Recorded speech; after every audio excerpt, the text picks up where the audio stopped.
Now my own smell attacked and dissipated the alien stench, and the bathroom air stood transfigured too, almost spring air. Oh, I breathed deeply. Isn't there just one person in this world whose shit smells as good as mine? I was almost melting with pleasure into the pile myself. I winked at a dirty drawing on the wall. A new town, virgin territory. Never say never to me. That's just exactly when I'll do what never can be done. I peddle medicine, Bibles, cosmetics, photographic equipment, caskets, and I always have a new line that I'm trying. This time it was toilet equipment. Now, to be able to sell a new line, you have to use it, get into it, like it, the way you learn new customs, meet new friends. Now, I liked shitting. No, don't misunderstand me. I really liked shitting. And I was certain selling toilets would be second nature. Caskets are the hardest. My feet start shuffling, my eyes get shy and jumpy, and I'm like a kid out with his first nice girl. Am I supposed to say, why ma'am, I use them myself? I did lie in a casket all night once to get the feel of it, believe it, like it. And it isn't so bad, just that every now and then you wake up and wonder why the room got so small. But caskets are profitable, almost as profitable as I'm sure selling toilets will be. I meant to get into this town, this virgin territory. I meant to leave the people hardly able to move without bumping into something they bought from me. And the quickest way to get into a new town is to get into some cunt there. Let me tell you, I pumped my whores more ways than one. And there he was, the little booger rising out of the bush between my legs. Just couldn't keep your nose out of all this talk about whores and virgin territory, could you, boy? I gave him a sly pat on the head. The piling up pile mushily tickled my buttocks. The smell of your own shit is good. The feel of your own shit is just shit. I stood up. And the moment I looked for the roll of toilet paper, I knew there would be none. And I knew I shouldn't have felt the way I did, as if I could never endure walking with my pants up again. But I wouldn't be in this predicament if I hadn't improvised myself out of other predicaments. And there it was, firewood. Thick, loose bark stacked under the hot water heater. If God had to use clay to make man, I could use bark to wipe my ass.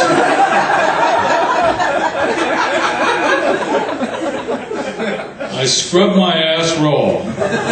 I flushed the soiled bark strips down the toilet and served right the best hotel in town if the damn thing plugged up and overflowed mossy shit clear out into the hall. What the hell did the clerk use? I suppose he walked around with an asshole caked shut that he had to knock open every time he wanted to let something out. A salesman is really a missionary, a civilizing force. I pulled up my underwear, hefted my pants, zipper buttoned, started buckling my belt, but didn't finish, because I could feel now that it just wasn't right.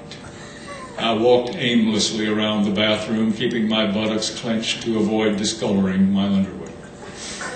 I parted the shower curtains and peered into the enclosure, like one of my coffins set on end.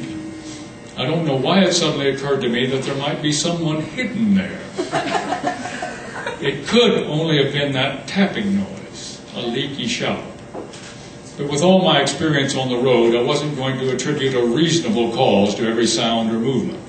I looked up into the shower. The fucking thing didn't know any better than drip right in my eye. Best hotel in town, my ass. If they ever went to a really good hotel, they'd think they were dead and in heaven. And I was just the salesman to show them the way. I checked the door. It was locked. There was soap in the dish on the sink. I let down my pants, satisfied with seeing my underwear still clean. I set my buttocks backwards into the sink. I lathered up suds with my hands. Thoroughly I scrubbed and rinsed my ass.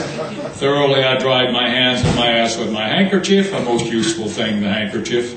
Tourniquet, bandage, gag, substitute towel, signal, and I don't know how many other uses I found for it. I flushed it down the toilet too. Well, you look the way you feel the way you look. and I felt clean, and I felt good. I stooped, and there in the mirror above the sink, there the old bastard was, with his hawky-high cheekbones and his cunning, close-set eyes. I motioned to chuck his chin with my fist. We'll give him hell tonight, won't we, Boyd? Hot goddamn. I smoothed my shirt, a blue shirt, long-sleeved, hanging loose around the thighs, just the thing for a whore. I combed my hair, patting it into shape. The triangle of chest fur that I saw in the mirror reminded me of cunt. And that reminded me I should get going. I curled my chest fur with my comb, whores like that. When I turned my back, I had the feeling that the fellow in the mirror was still watching me, as if the person I combed and put together was the one in the mirror, not me. I touched my hair to make sure it was me I combed. I went back to my room, got another handkerchief, never without one, and if I started selling them, no one I met would be without one either. I leaned out the window to get a view of the town. My gaze banged against 4 close walls. I could have touched each of those walls with my hand, but they'd have dirtied my fingertips. I felt so good I forgave the clerk, tossing my key right between his nose and his bookwork. I winked at his jerked-up face. I went into the street with him watching my back and appreciating the joke of where I was going. I know my hotel clerks. He said, "Have a good time, sir."